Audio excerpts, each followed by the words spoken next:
Hello guys, நம்ம இன்றைக்கி பார்க்கக்கூடிய வீடியோ வந்து நிஃப்டியை எப்படி அனலைஸ் பண்ணலாம் அதை பற்றி பார்க்க போகிறோம். வாங்க வீடியோக்குள்ளே போகலாம். ஃபஸ்ட்டு டிஸ்க்ளைமர், இந்த வீடியோ ஒன்லி எஜுகேஷன் பர்பஸ் மட்டுமே. I am not SEBI registered adviser. இந்த வீடியோ கொடுக்கப்பட்ட அனைத்து கண்டென்ட்டும் எஜுகேஷன் பர்பஸாக உருவாக்கப்பட்டவை. வாங்க வீடியோக்குள்ளே போகலாம். ஹலோ கைஸ், நம்ம இன்றைக்கி வந்து நிஃப்டி எப்படி அனலைஸ் பண்ண பற்றி பார்க்க போகிறோம். இதுக்கு நம்ம சம் ஜோன் ட்ராப் பண்ண போகிறோம், சம் ரேஞ்சஸ் ஃபார்ம் பண்ண போகிறோம். அது என்ன ஃபார்ம்னா, இப்போ வந்து நான் சொல்கிற ரேஞ்ச் வந்து சப்போர்ட்டாக ஆக்ட் ஆகலாம், ரெசிஸ்டண்ட்டாக ஆக்ட் ஆகலாம். அதை பற்றி பார்க்க போகிறோம். ஃபஸ்ட்டு ஜோன் ட்ராப் பண்ணுவோம். ஃபஸ்ட்டு ஜோன் வந்து 25,150. ஓகேவா? செகண்ட் ஜோன் ட்ராப் பண்ணுவோம். செகண்ட் ஜோன் வந்து 25,350. தேர்ட் ஜோன் ட்ராப் பண்ணுவோம். தேர்ட் ஜோன் வந்து 25,550. ஃபோர்த் ஜோன் ட்ராப் பண்ணுவோம். 25,750. ஃபிஃப்த் ரேஞ்ச் வரையும்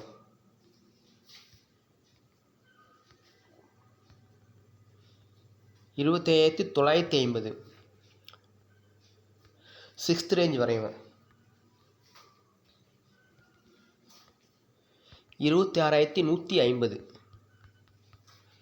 இப்போ நம்ம போட்டுக்கு இந்த 6 ரேஞ்சுக்குள்ளே தான் மார்க்கெட் வந்து மூவ்மெண்ட் ஆகும். அதாவது 25,000 26,000 வரைக்கும் உள்ள ஜோன் வந்து. ஓகேவா? இது எப்படி ஆக்ட் ஆகணும்னா, உதாரணத்துக்கு இப்போ வந்து நிஃப்டி வந்து 25,550க்கு வச்சுக்கோங்க. ஃபஸ்ட்டு சப்போர்ட் வந்து 25,350. செகண்ட் சப்போர்ட் வந்து 25,150. இதே நிஃப்டி 25,550 இருந்துச்சுன்னா, நிஃப்டி அடுத்த ரெசிஸ்டன்ட் அதாவது R1 வந்து 25,750, R2 வந்து 25,950 இப்படின்னா வச்சுக்கோங்க. சப்போஸ் இதுவே மார்க்கெட் வந்து 25,950 இருக்குன்னு வச்சுக்கோங்க. ஃபஸ்ட்டு சப்போர்ட் வந்து 25,750, செகண்ட் சப்போர்ட் வந்து 25,550. அதேமாதிரி ரெசிஸ்டன்ட் வந்து 26,150, செகண்ட் ரெசிஸ்டன்ட் வந்து 26,350. ஓகேவா?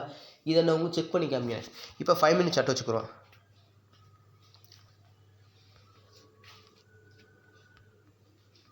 மார்க்கெட் வந்து 25,000 ஸ்டார்ட் ஆயிடுச்சு. அது நான் செக் பண்ண போகிறப்ப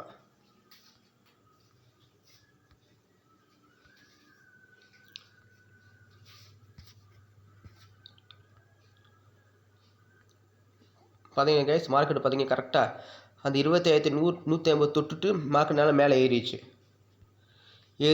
ஃபஸ்ட்டு ரெசிஸ்டண்ட்டாக தொட்டுட்டு கீழே இறங்கிருச்சு. ஓகேவா? அடுத்து பாருங்களேன், 25,350லேருந்து மேலே போய் அந்த ஃபஸ்ட்டு ரெசிஸ்டன்ட் தொட்டுட்டு கீழே இறங்கிருச்சு. அதேமாரி 25,550லேருந்து மேலே ஏறி 25,750 கீழே இறங்கிருச்சு. அதே போல் இப்போ அதே ரேஞ்சுக்குள்ளே சுற்றிக்கிட்டே இருக்குது. ஓகேவா? அடுத்து பாருங்களேன், கரெக்டாக வாங்க. 25,950 மேலே போயிட்டு கீழே இறங்கிச்சு பாருங்கள். இறங்கி கரெக்டாக நம்ம சப்போர்ட்ஸ் கரெக்டாக தொட்டு வச்சுப்பாங்க. தொட்டுட்டு மேலே ஏறி இருக்குது. இந்த லெவல்ஸ் நம்ம நோட் பண்ணிக்கிட்டு அந்த லெவல்ஸ் வரும்போது அது சப்போர்ட்டாகவும் ரெசிஸ்டண்ட்டாக ஆக்ட் ஆகும். இதை பேஸ் பண்ணி நம்ம ஈஸியாக ட்ரேட் பண்ணலாம். இது ஒன்லி எஜுகேஷன் பர்பஸ் மட்டுமே. நிஃப்டி எப்படி அனலைஸ் அதை பற்றி பார்க்க போகிறேன். இதே மாதிரி நீங்கள் 26,000க்கு மேலே போனீங்கன்னா 26,150 ஃபஸ்ட்டு இது.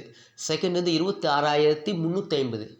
அடுத்து வந்து 26,550. அடுத்தது 26,750.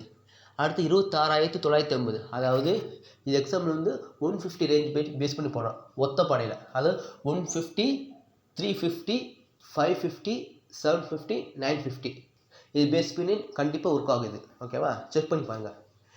சப்போஸ் 24,000 வந்துச்சுன்னா 24,150, செகண்டு 24,350, அடுத்து வந்து 24,550, அடுத்து 24,750, அடுத்து 24,950. இப்படி 150 ரேஞ்ச் வீட்டில் இருக்கணும். அது ஒட்டப்படையில் இருக்கணும். ஒட்டப்படையில் 1, 3, 5, 7, 9 இது பக்கத்தில் 50 சேர்த்துக்கோங்க. 1ஓட 50 150, 3ஓட 50 350, 5ஓட 50 550, 750 750, 950 950. இது பேஸ் பண்ணி நீங்கள் ஒவ்வொரு 1000 பாயிண்ட்டுக்கும் இப்படி ஒரு range வரைஞ்சிக்கோங்க.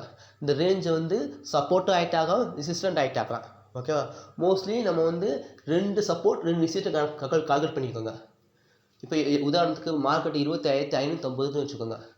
First support 25,350, second support 25,150 வச்சுக்கோங்க. இதே மார்க்கெட் 25,550 இருக்குன்னு வச்சுக்கோங்க. First resistant 25,750, second resistant 25,950. இதை நல்லா நோட் பண்ணி வச்சுக்கோங்க. ஓகேவா? இதுபடி மார்க்கெட் ட்ரேடாக வாய்ப்பு இருக்குது. தேங்க்யூ. நம்ம சேனல் லைக் பண்ணுங்கள், ஷேர் பண்ணுங்கள், சப்ஸ்கிரைப் பண்ணி வச்சுக்கோங்க.